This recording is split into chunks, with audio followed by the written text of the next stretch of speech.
Бүгін бізде наркографикилер, яғни есірткі жарнамаларын анықтау және де жою, сонымен қатар тұрғындарды хабарландыру туралы рейд жүргізудеміз.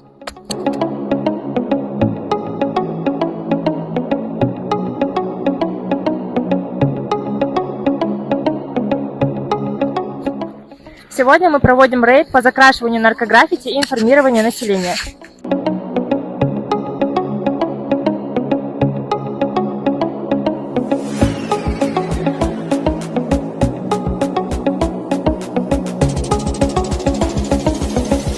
Жүргізуде сен жалпы есірткі қылмыс туралы білесің бе? Егер білмесең, мына беттерде бүкіл информациялар жазылған, бізге хабарласа аласың.